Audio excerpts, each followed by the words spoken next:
WCLN 1170 Radio and Star Communications Channel 16 proudly present the We Should Know Show, an upbeat, informative look at people, places, and issues facing our community. This education-based analysis of issues will remain positive and informative. Now, here's your host, J.W. Simmons, as we consider closely what we should know.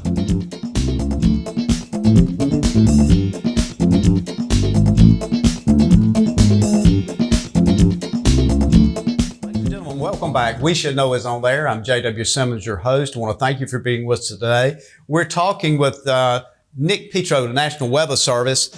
Nick is the Warning Coordination Meteorologist, and it's a very timeable conversation because everyone is aware of the kind of damage that we've experienced in North Carolina. We've seen it just over the past year with Helena in the western part of the state, and also won't take away from the national coverage of the very unfortunate and tragic issues that are going on in Texas. So, Nick, I want to thank you for taking time to come back down and talk to us again. You've always been one of these folks I can call, and I look forward to seeing you every year to kind of give us an update on what's happening with our weather, what's happening with the predictables, if you will, in the weather service. When you look, I'll start a conversation with this.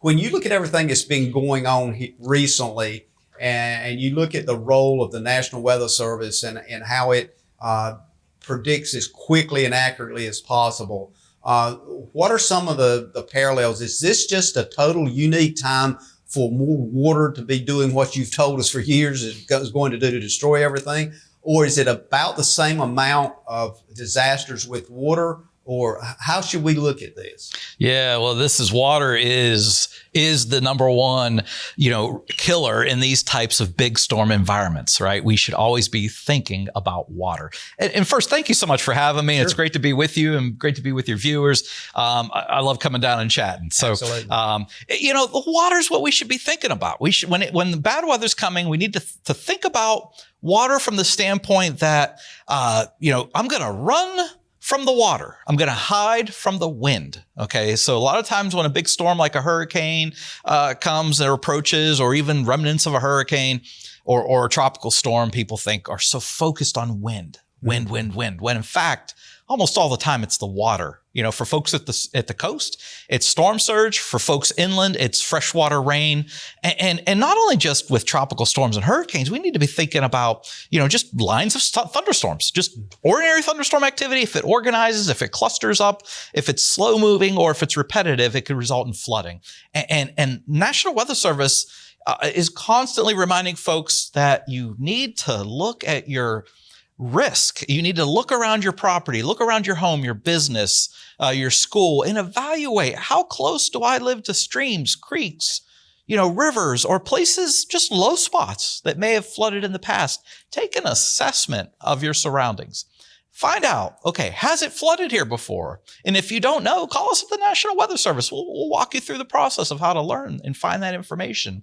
Once you have your sort of risk assessment done, then you can build a plan. And it doesn't have to be a complicated plan. It could just be, okay, I'm going to make sure I have a way to get the warning, and I know where I'm going to go if a warning has been issued.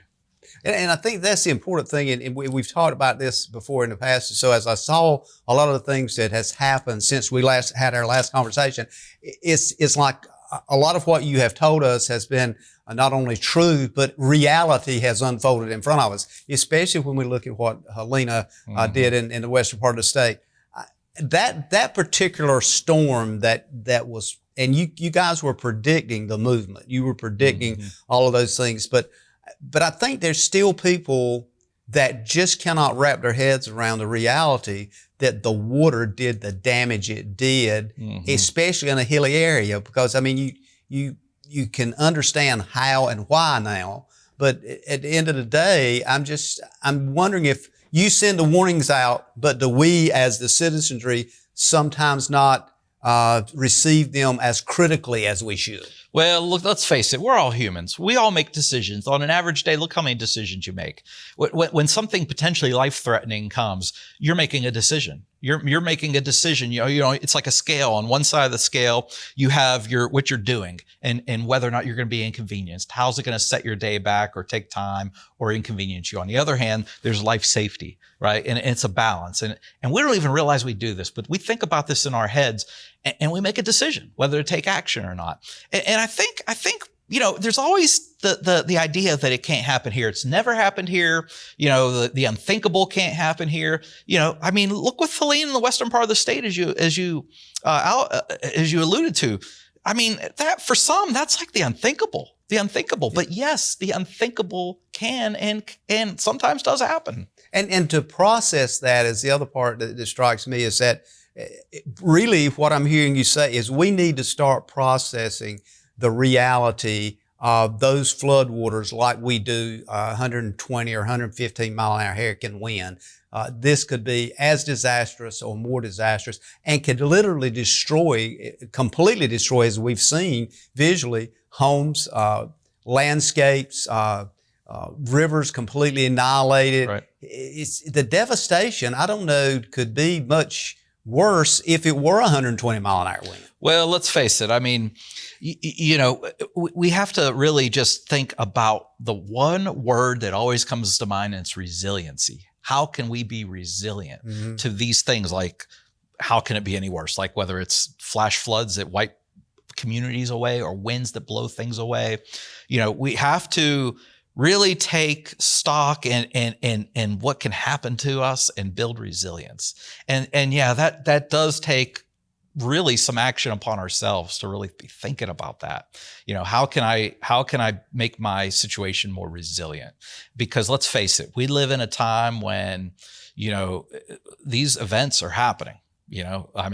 Flash floods have always happened. They're going to happen in the future. Rivers have always came out of their banks. They're going to come out of their banks again.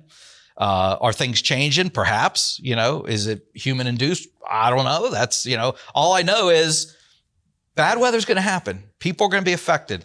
And we really, and maybe these events that have happened, whether it's Helene, whether it's the Texas event, or maybe it's the remnants of Chantel just this past weekend, maybe they're good reminders that, hey, we need to look at our situation and find out, again, am I in a weather hazard area? And I think everybody is to some degree. Everybody lives in a weather hazard area. Now, let's face it, there are sometimes bad weather strikes and we can do all the right things. We could, evacuate from flood areas. We could get in our storm shelter. You see it out in the plains with these big EF4, EF5 tornadoes. People are doing the right thing, yet they still, are killed because it's just such a bad event that there's nothing they could have done to help them.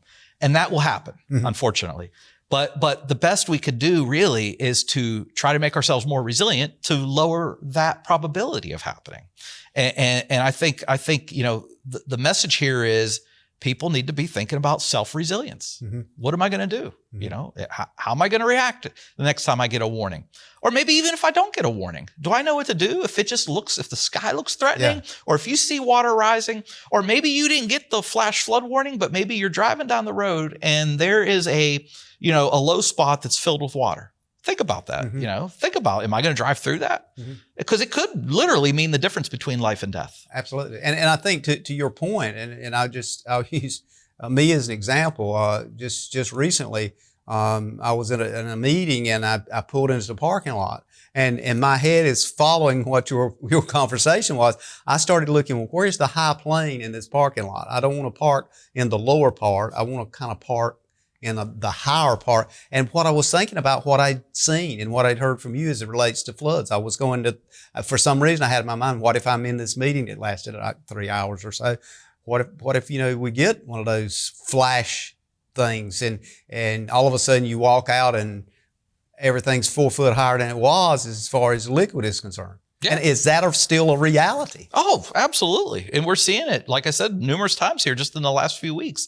And think about like, okay, if I get the knowledge that there is a flood watch, because for example, prior to the remnants of Chantel, there was a flood watch.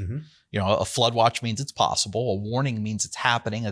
Warning means to take action to save your life. Because it's going on. Because it's going on or it's getting ready to happen. Right. Whereas a watch means it's possible. So if you get a weather watch of any kind, you know, whether it's a flood watch, a tornado watch, a severe thunderstorm watch, a hurricane watch, whatever the watch may, winter storm watch, you know, you need to be thinking about resiliency. Think about it even more. We need to think every day about resiliency, but think about it even more when a watch is issued, because that's the time you want to look at your situation. For example, if you got a tornado watch right now, if somehow you were alerted that there was a tornado watch, what would you do?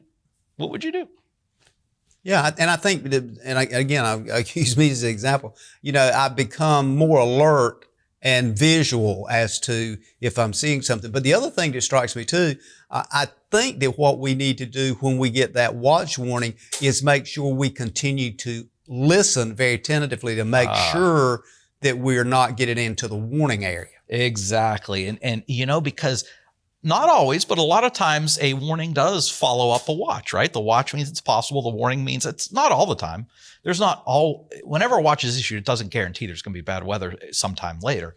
But a lot of times, most of the time it does happen. So, you know, if you're in a tornado watch, for example, you know, and right now, let's say you and I are sitting here, we're having this conversation, a tornado watch is in effect. I'm going to be asking you, hey, where's your storm shelter at? Absolutely. Where should I go in this building? Absolutely. To save my life if a tornado warning was issued? So that's what folks need to take stock of is, okay, where my home is a safe place? Where my business is a safe place? Where's my school is a safe place? Mm-hmm. So that when that bad weather either approaches or if you get a warning, you know what to do.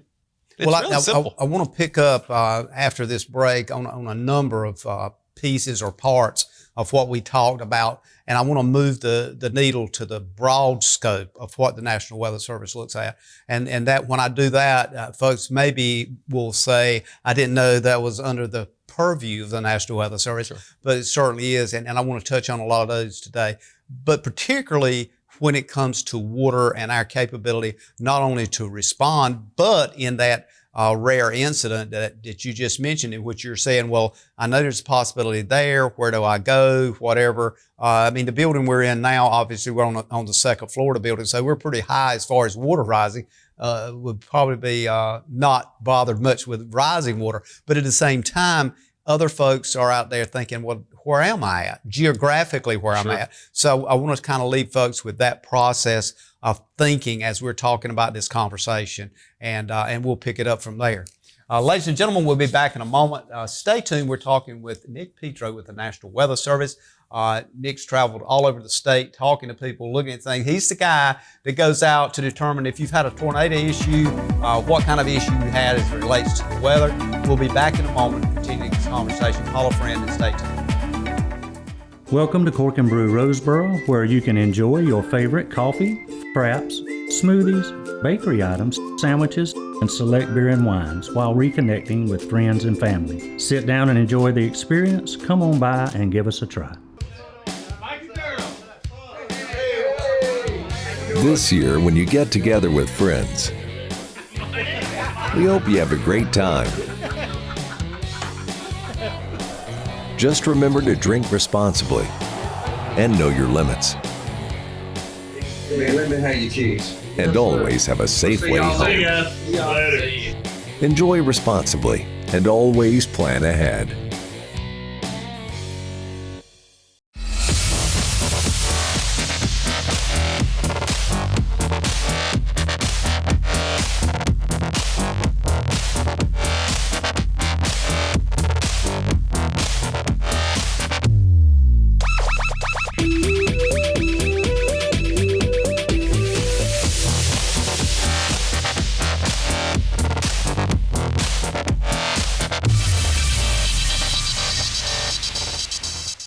At the Reedy Mark, we take pride in a unique, distinguished customer experience. We specialize in handcrafted cocktails, allocated bourbons, as well as gourmet signature food items exclusive to our menu at the Reedy Mark in Roseboro. Looking for training that leads to a high-demand, high-paying career? Bladen Community College can help you get there. Enroll in our welding program and gain the skills and expertise needed to excel in the industry and secure a successful future. Explore our HVAC program, where you will learn to install and service energy-efficient systems to keep homes and businesses comfortable year-round. Learn more at bladencc.edu or give us a call to get started today. The average American household has 17 devices connected to the internet. With more and more devices able to get online, you may need to increase your internet speed. Call Star Communications today and let us help you select the package that's right for you. Ladies and gentlemen, welcome back. We Should Know is on there. I'm J.W. Simmons, your host. We're talking weather today, and every year we kind of go through this process thinking about hurricanes and thinking about what may happen. And what we've been doing and been fortunate, the National Weather Service has a gentleman by the name of Nick Petro that's agreed to come down here. And Nick, this is, I don't know what year it is, but we've been doing this for several years now to just kind of take a look at where we're at. Right. And as the warning coordinator for the National Weather Service, you do this on a regular basis. A lot of folks probably don't know it, but you probably do it 24/7 and just kind of keeping things in mind. And we've been talking about the disaster situations, the water situations, the comparative reality with that, with wind. To your point, as we kind of went to break a while ago, there's no end to this. This is going to continue. There's not like a moment when we need to relax and say, well, I don't need to worry about the weather. You don't need to worry, but you need to be aware of. And as you pointed out, know what to do. Is there a time and is there a particular speed that we need to address? Watch, warning, the imminent threat. When and how do we act and how quick? You know, if your house is on fire, you just get out and go to that safe place. How do we build our thoughts around the timing aspect? Yeah, well, it depends on the weather situation, because not all watches and not all warnings are sort of built the same or the same. For example, a hurricane watch. We try to get that out 24 or more hours before the hurricane impacts hit. Whereas when the warning is issued, we want to give, at least almost a day, right? And the watch rather is typically issued 2 days in advance, right? So for a big system like a hurricane or a winter storm, 2 days before it hits, we issue the watch. And then typically 24 hours, we issue the warning. So a watch, again, means it's possible. It's not a guarantee. A warning means it's imminent or it's in progress. Now, with severe thunderstorms or tornadoes, oftentimes the watch comes 6 to 8 hours prior to the bad weather impacting. So whereas a warning could be, we try to give you at least 15 minutes of lead time for severe thunderstorms and tornadoes. That's not always possible because not all tornadoes are the same. Not all severe thunderstorms are the same. Some have a lot of lead time. Others have less. Just depends on the situation. But the idea is you prepare when you get the watch, you take action when you get the warning. So, think about, again, where you're at, where you're going to be, what your risks are when the watch is issued, where are you going to seek shelter, and then when the warning is issued, do all that. So yeah, and I think the piece of it that is interesting with your side of the house is that, and we'll use Chantel as an example, that was like some kind of a depression in Florida for several days before it started moving. But there was a predictable there. You guys have predicted that it's going to come up. It's likely, of course, you put percentages on it. You don't know how that works, but you were predicting it was going to come up the coast, even to the point that it could turn into a tropical storm or what have you. But the thing that strikes me, how hard is it to determine once that tropical depression hits land that there's going to be a water event with it? Is that something that is, what are the particulars and pieces that go together to say this is going to possibly be a warning, not a watch? Sure. Well, again, we always try to issue the watch before the warning. So if we think that there's a warnable situation, we try to have the watch issued prior to that. Now, you said something interesting. You said we talk probabilities, but that's exactly how we build our confidence in whether something warnable or life-threatening will happen. So, the way we predict weather is, number one, we observe what's happening. And number two, we model it, we simulate it. And the National Weather Service and all meteorologists that predict weather use weather models, weather simulations to predict what's going to happen in the future. And one model, any model will not be perfect, right? Otherwise, that would be awesome if every particular prediction could be perfect. Sure. But there's usually a range of solutions. So when it comes to rainfall specifically, there might be some models that have a lower rainfall amount. There might be some models that have a higher rainfall amount. So what we do is we take all of these various models that we run, all these various simulations, and we account for their performance, their past performance, their biases, their strengths, their weaknesses. And within that envelope of solutions, we find out what is the most likely scenario, because most of the solutions might focus around one solution. Most of the models may have one solution, but what's the best case scenario and what's the worst case scenario? We have a fancy name for that now. It's called probabilistic forecasting.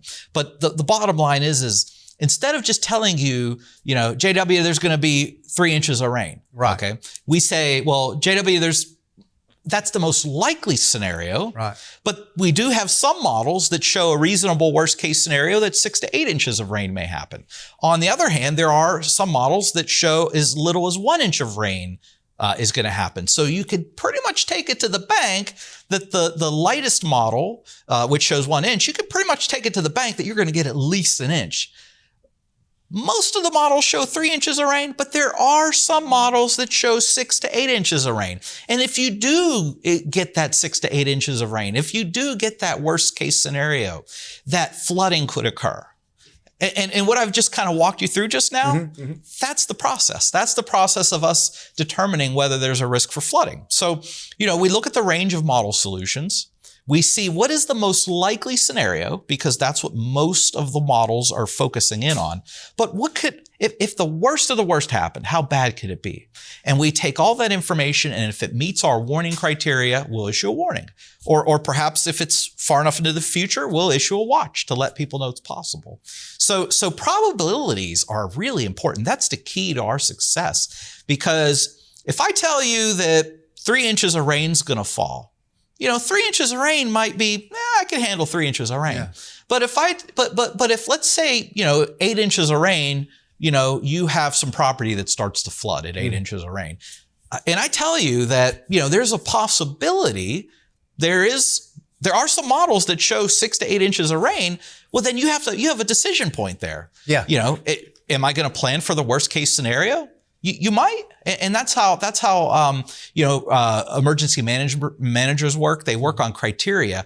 They say, okay, well, at 1 inch of rain, this happens. At 3 inches of rain, this happens. At 5 inches of rain, that happens, and so on.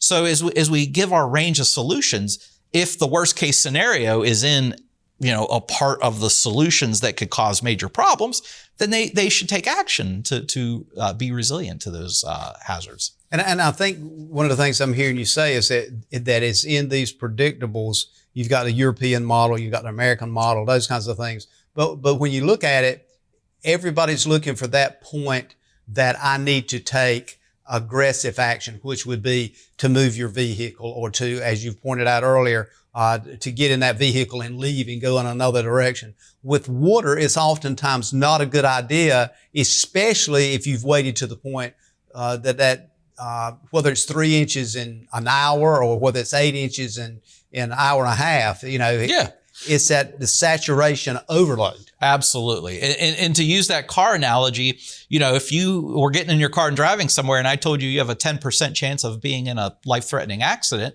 would you go? Or if I told you had a 60% chance of being in a life-threatening accident. I say it'll cause you to pause for a minute if it's 60%. If somebody tells me there's a 60% chance I'm going to be in an accident, I'm probably going to stay home and not go, right? Yeah. Right. So if I tell you that there's a 20% chance that a foot of rain will fall, you got to figure it out. Well, wait a minute. There's a 20% chance. Probably I might make sure I have an alternate way home. or, I might, move to higher ground if I'm at a camping and there's a risk, a 20% chance that, 8 inches of rain is going to fall. So that's how we're trying to harness the power of probabilities and try to convey that to the public so they can assess their risk and how much risk they're willing to take. And I think one of the things that's happening, and you and I talked about this off camera a bit, is that folks seem to be looking for exactness and specific times. And with weather and weather reporting, it has increased quite a bit with probabilities that you can get closer and closer. But there's not this time, we're not at the point, I don't think, from listening to what you're saying, that somebody can say, well, in the space you're in, give or take 10 feet, there's going to be 5 feet of water there in 2 hours. Oh, we're not even close to that. It's not even possible. I think the impossibility is to point the finger and go, well, the National Weather Service should have done this or it should have done that. You're doing everything possible with the information you're being fed. Oh, absolutely. I think you just summarized it well right there. We have this range of guidance. We have this range of solutions. Now, what is the most likely thing to happen and how do we mitigate the risk? Yep. We're talking about a number of things, but I want to try to touch on some other things that in this probability format that we maybe need to explain a bit. And I think part of it too, Nick, for the general population, and you can touch on this for a second before we go to break, but it's like we've started expecting more than what can be delivered. Oh, yeah. And while I would love to tell you that, 24 hours from now, a tornado is going to touch down in this particular neighborhood, that's just not possible. Yeah. It won't be possible in my lifetime. Right. It probably won't be possible in my daughter's lifetime. Yeah. The atmosphere is just too vast and too many variables for us to give an exactness to the forecast. It's just not possible. Something that's happening in the air over there, if it's not sampled correctly, could affect what's happening in the air over there. I mean, it's that sensitive. The atmosphere is so vast and it's so sensitive to subtle changes that the ability to predict with perfection, I don't know if that's ever going to be reachable. Well, we're going to take a break, and we'll be back in a moment and continue this conversation. Ladies and gentlemen, stay tuned. We'll be back in a moment with Nick Petro with the National Weather Service. You've probably seen Nick on a number of network TV shows. You've definitely seen him if there's been tornado predictions or disasters. Oftentimes he's there kind of doing the information in regards to what he's seen, what has happened, where it came from, that kind of thing. So call a friend and stay tuned, and we'll be back in a moment. At Fisher's, it's not just about fashion. It's about exceptional service. Experience top-notch customer care and find your perfect look. Visit Fisher's today and feel the difference. Looking to refresh your home? At Clinton Appliance and Furniture, we've got everything you need to create the perfect space. We're here to help make your house a home with stylish furniture, appliances, flooring, design services, delivery, and repair. Visit ClintonAppliance.com to explore our selection or visit us at 401 Northeast Boulevard in Clinton. Shop local. Shop smart. Shop Clinton Appliance and Furniture. Experiencing slow internet? If you have a fast internet package, the problem is most likely your wireless router. With more devices using Wi-Fi, your wireless router may not be able to deliver the speed and coverage you need. We now have the leading solution to enhance your internet experience. Using small devices in a mesh network, these Wi-Fi appliances cover just about any size home so that all your devices can operate to their fullest potential. Whole home Wi-Fi from Star Communications. Get the most out of your internet connection. If you run a business, you need sales. To get sales, you need customers. To get customers, you need exposure. Let our team of experts craft and produce the perfect video ad to reach your intended audience while making the most of your advertising dollars. Call 1-800-706-6538 or visit starcom.net to contact our Star Communications production team and get your business moving to the next level.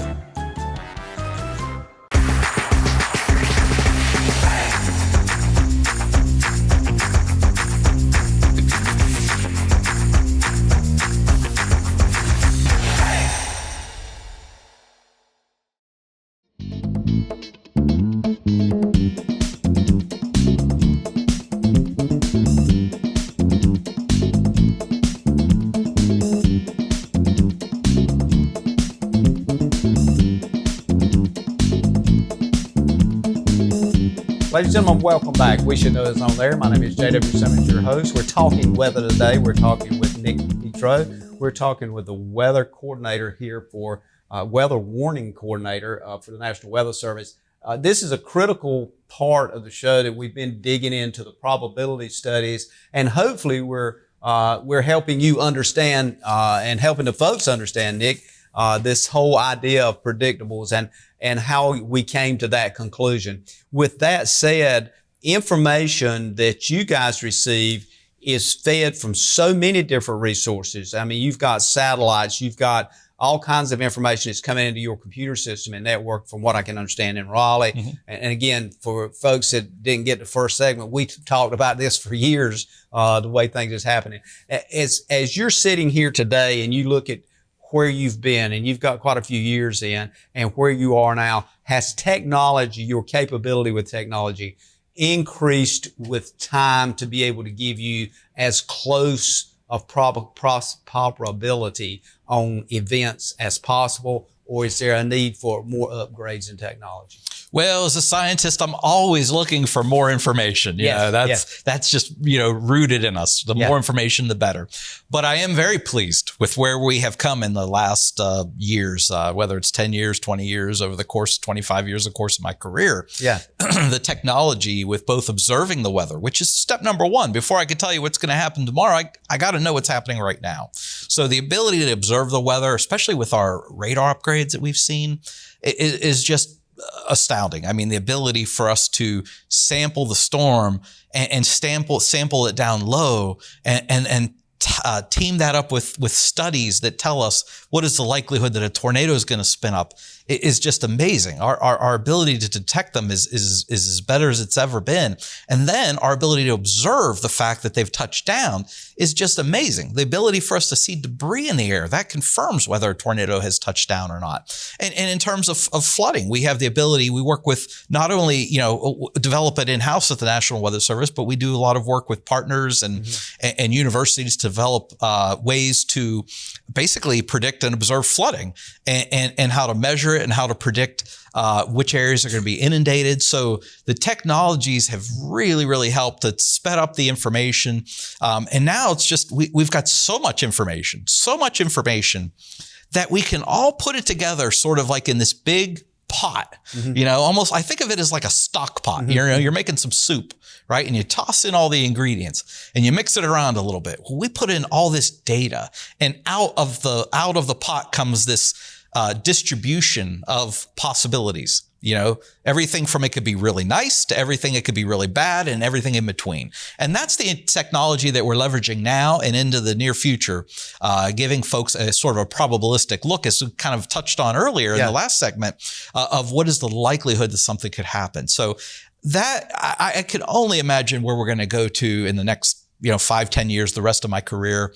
I'm excited. I'm really excited about not only the ability to predict the weather, but also our communication methods. That's a big part of what I do, is communicate. And whether it's through new platforms like social media platforms or webinars and meetings, virtual meetings that I have with decision makers and partners, before a big weather event, we will meet sometimes multiple times a day via webinar or via virtual meeting with decision makers and public safety officials, emergency managers, DOT officials, and have these meetings where we discuss what the range of possibilities are. We don't want anybody to be surprised. We want everybody to be prepared. We want everybody to be able to take the information that we have and make life-saving choices, make life-saving decisions, whether it's getting out of the way of a harmful weather event or taking proper sheltering precautions. We want everybody to be prepared, and technology has only really helped tremendously in that effort. One of the things that strikes me as we're in this portion of this discussion is, I've got to bring this up. How do you see the implications with AI, alternative intelligence? It's part of everything from schools to our phones to information. What is that doing to forecasting capability, accuracy, data information, and the speed of AI now is so phenomenal. Yeah. What is that when you think in that process? what does that do to your forecasting capability and improving what you maybe not only can predict, but how you analyze it? Yeah. AI is really amazing because you've heard a lot of times when you hear the word AI, you also hear another term tossed around that's machine learning. Yes. So in order to have AI, you have to teach the machine what has happened in the past. Yeah. And weather is a great avenue for AI because we have our weather records. We can go back and we can, see what happened the last how many times a weather pattern was in place.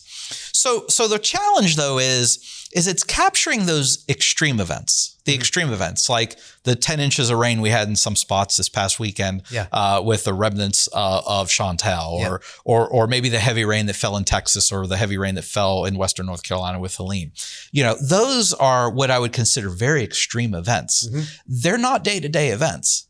Whereas when you train a model and you're training it on the whole range of dates, a whole range of time, most of the time the weather's pretty fair or non-hazardous or maybe not an extreme event. So AI right now does really, really well with day-to-day typical weather. And the speed of it is so tremendously fast. Yeah. Gathering that data is kind of unheard of. But it's still a challenge though, because where I'm going with this thought is AI still might have a little bit of troubles with the extreme events. The big rain events, right? The unthinkable events, the outlying events, because they just simply don't happen very often. And if they happen more often, then the AI would probably do a better job. So every time we have an extreme event, that's one more event that could be potentially life-threatening for the machine learning to learn on. Yeah. So I think AI has a lot of promise, but unfortunately, it's probably going to take more outlier events, more extreme events before the AI can really, really predict those very well. And I think that's a perfect observation, because one of the things that I'm reading a book now on AI and its application in education, but one of the things that strikes me, it can respond to and can gather data and information at unbelievable speed. Oh, absolutely. But to your point, if the margins is that extreme, they might not pick up on the dynamic and do the comparability to now, because they're weighing it in a different weight. And this is a machine. We got to keep in mind. Yeah, they just don't happen that often. So it's hard for the machine to be able to pull that out, the AI, the modeling to be able to pull that out and say this really will happen, because it just hasn't happened that much in the past. Yeah. So we're still a ways to go before we can, have AI really do a great job with a Helene type event. Yeah. And honestly, that's why we still have human forecasters. Well, and you got to have somebody that sometimes double check that too, to make sure what you're seeing from AI is accurate in the sense of validating that information. Well, let's face it. If we turn weather forecasting completely over to humans, you're probably never going to see an extreme event forecasted. No. So that's where the humans come involved. That's why we're so important, because the humans can look at this pattern, can look at the availability of information, and see that there is a extreme solution, whereas the automation might say, well, we're just going to average that out. Yeah. Whereas I might look at it and say, well, you know what? I'm really getting a good feeling, because of my understanding how the atmosphere behaves, that extreme event could happen and is likely to happen. Yeah. So that's where humans will, for at least the rest of my career, will still have a very important place in day-to-day weather forecasting. The data has got to line up with some rational probability for it to be pushed out for any sense of accuracy, I guess. Exactly. Yeah. And when average weather happens a lot of times, that doesn't do anything to help a model predict, or at least an AI style machine learning model to predict extreme events. When we talk about water, and we looking at it from your eyes and what you see, when we talk about water versus wind, the response time to those warnings, not the watches, but the warnings, which elevates your need to do something.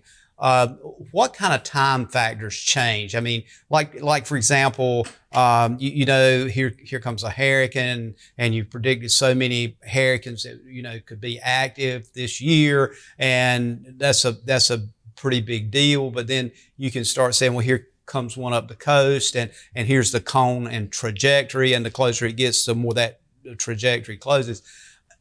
When you look at that, is that a more accurate capability in doing that versus saying, okay, we've got a possibility of rain coming in, and it's a tropical storm, and it looks like it's staying in one place for a long time. How do you get to that probability to be more accurate? Wind or water, which is more accurate? Sure. Well, first of all, that is really dependent upon the track of the storm and which way it's coming in and how fast. So, but the one thing I want the viewers to remember is that the cone isn't everything when it comes to predicting hurricanes. The cone, I'm not a big fan of the cone that you see. Right. But everybody uses it. Everybody uses it. I'm not a fan of it because oftentimes it's misleading from a standpoint that people will sometimes, I hear people sometimes saying, I'm not in the cone. I don't have anything to worry about. Yeah, exactly. And that is so far from the truth. Yeah. Because the cone only shows you where the center of the storm is going to go. Yeah, it doesn't show anything about the breadth of impacts or how far away the impacts can occur from a storm. Some storms, the impacts are very close to the center, like the remnants of tropical storm Chantal when it was a depression. Absolutely. The impacts were right there in the center. And it dawdled a little bit because if it hadn't done that little bit of dawdle, it could come across where we're sitting now versus... Well, there is a scientific reason for why it shifted counterclockwise. Well, listen, I want to get that, but I want to pull that in as kind of a teaser for the last segment of the show. Yeah. So when we come back, we're going to talk about how the dawdle and how it's analyzed, and did it even dawdle?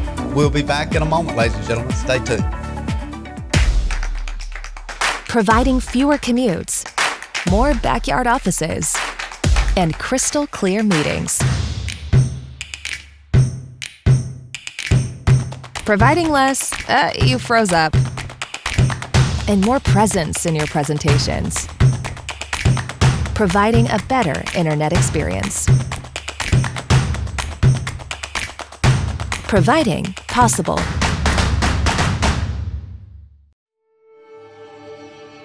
We find in life that some things just go together.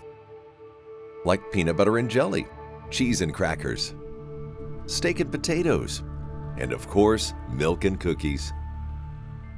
But the bottle and the throttle are never a good combination. Be smart. Be safe. Be responsible. Don't drink and drive. How can your friend save you money? It's easy. Refer a relative, coworker, neighbor, or friend to Star Communications. Friend signs up for high-speed internet service. Friend's new account is confirmed. Friend gives your name to our service representative as the one who referred them to Star. You receive a $30 internet credit. It's just that simple. And even better, receive a $30 internet credit for every referral that results in a new confirmed account. High-speed internet from Star Communications. Refer a friend today. Ladies and gentlemen, welcome back. We Should Know is on there. J.W. Simmons here, your host. We're coming to you from Star Communications. Also, today is the last segment of this show. We're talking National Weather Service, so we want you to listen very closely to some of the comments from Nick Petro, is a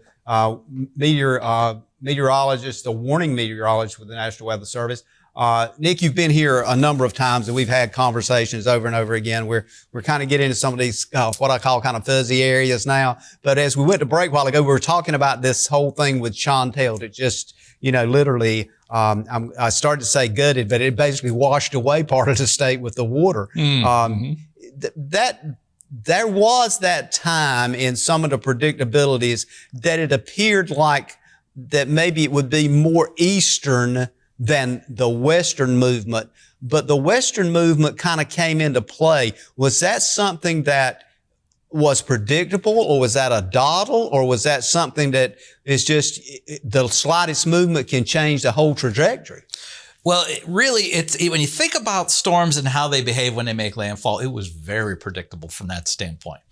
some of our simulations were struggling to really figure that out, where others, the high resolution models, the models that are very, very look at the finite details, did a great job of shifting that swath of heavy rain west of the center. And when you look back at other storms, that actually was not unusual. What happens when a tropical cyclone makes landfall, oftentimes the interaction with land presents friction, and that will redistribute where the heavier rain bands may set up, where they may fall. At other times, particularly across the eastern U.S. and here in the Carolinas, oftentimes when a storm makes landfall from the Atlantic, it begins to interact with weather systems that are pre-existing over the state. And it's that interaction between pre-existing weather patterns that are already there and this tropical cyclone that kind of runs into them and teams up. And when a tropical cyclone, with all its moisture, all its abundant tropical moisture and heat, interacts with perhaps a pre-existing trough or a front that might be in the western part of the state, that just throws all kinds of moisture and availability for rain to form on the west side of the storm. So it's not unusual to see, the swath of heavy rain shift from the east and northeast side of the storm to the northwest side of the storm as it makes landfall and moves inland. And it was very predictable. When you understand the science of why it happens and you've lived through it time and time again, it's easy. I could have called you up on Thursday or Friday and said, hey, there's a good chance that heavy rain is going to come right up through the middle of the state. And indeed, that's what it did.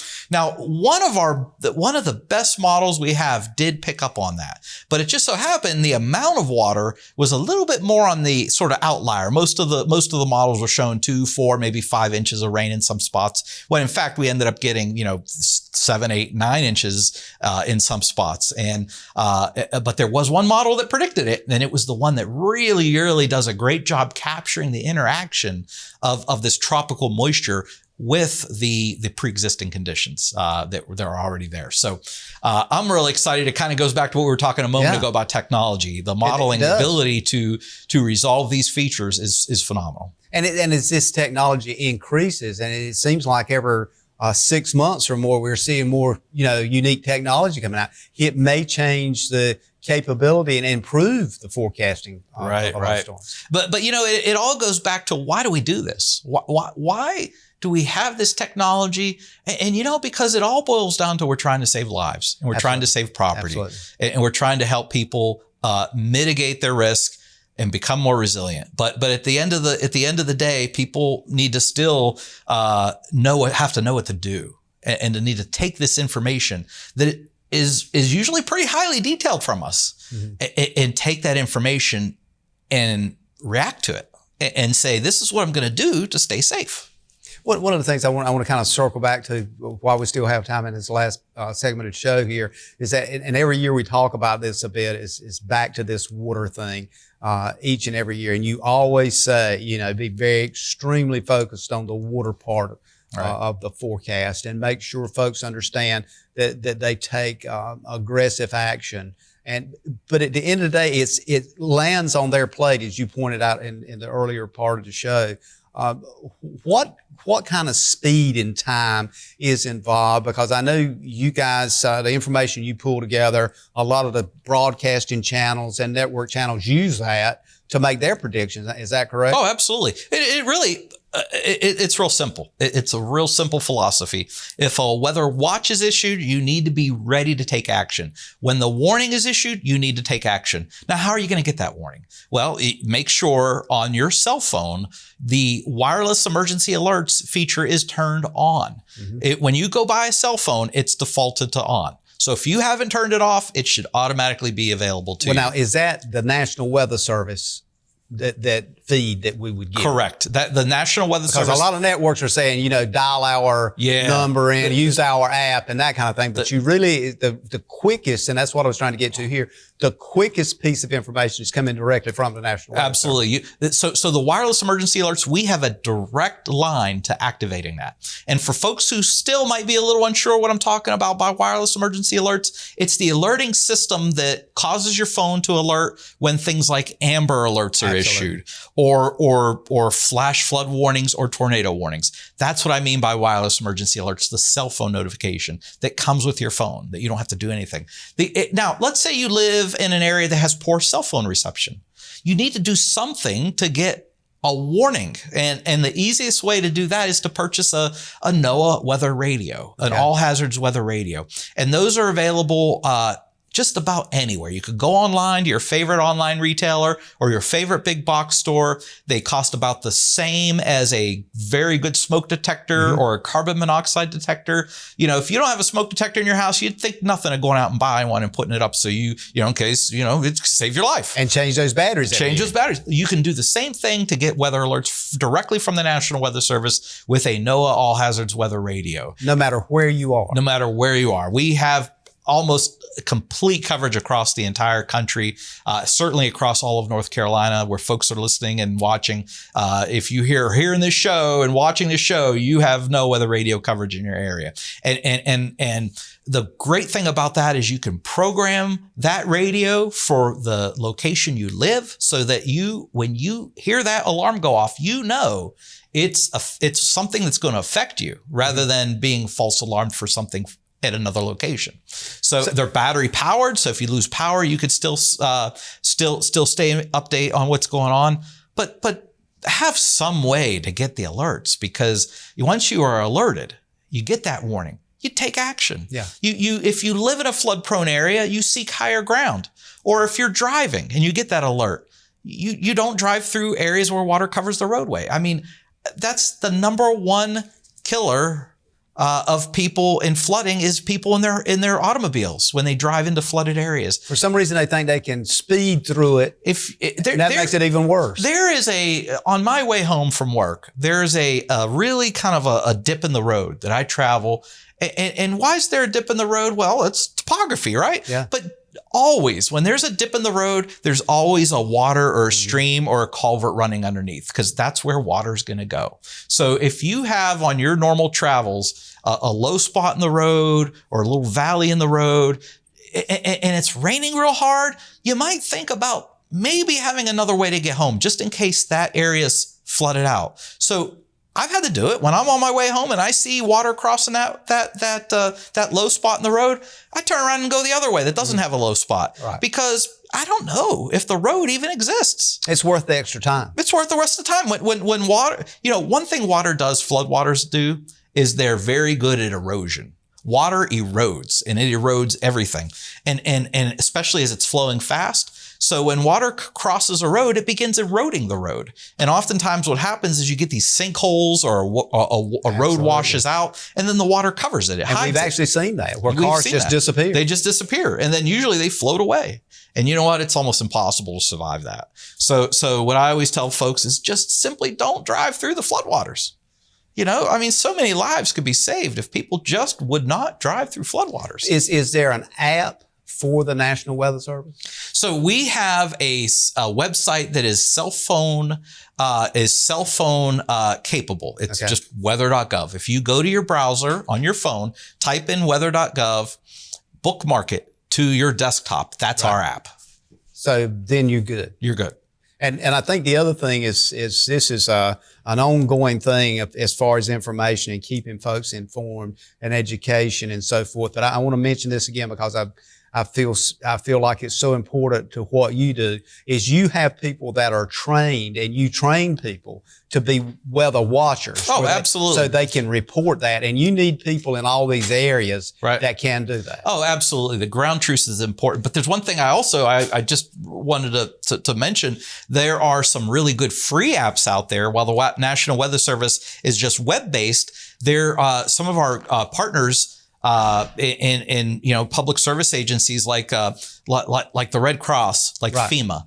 FEMA and the Red Cross both have free cell phone apps that you can program to send you these weather warnings and alerts. So I really want to encourage folks to make sure you have multiple ways to get the warnings. If you're looking for a good cell phone app that will deliver custom alerts to your phone, the FEMA app and the Red Cross app are great. Now, to your most recent comment, if you're interested in learning about how to become a weather spotter to help us get these real-time observations, That's known as the Skywarn program. And folks can visit that. Go to our website at weather.gov/Raleigh and just click on the Skywarn link. It's easy to find, and you can learn more about being an official National Weather Service weather spotter. And the thing is too, Nick, I'm aware of that you do these kinds of conversation and education spots all over the state. Absolutely. I mean, you've been down here and done sessions at the Emergency Management Office in Clinton, North Carolina. Yeah. And that's just a regular part of your activity. So oftentimes somebody will say, well, he looked like he was pretty comfortable. I said, this is what he does. I mean, you spend more time in front of cameras than sometimes reporters do because anything goes wrong, you're the guy that's on the ground doing it. Well, that's one of my missions, and really a life passion of mine at the National Weather Service is to just help educate people so they can stay safe. We can't completely avoid being affected by weather, but we can take steps to mitigate its effect on us. And that's probably, if we kind of leave it as the last message, that's probably the best message, is to you getting information to allow you to do something about it. It's all about resiliency, building resiliency to hazardous weather. Thank you for being with us, Nick. Ladies and gentlemen, thank you for being with us. We look forward to seeing you again right here on We Should Know next week, and may God bless. Thank you for tuning in to this week's episode of We Should Know with host J.W. Simmons. If you have a question, comment, or suggestion regarding this or any episode, please send your emails to weshouldknowedu@gmail.com. And remember to tune in every Tuesday at 2:30 for another informative episode of We Should Know.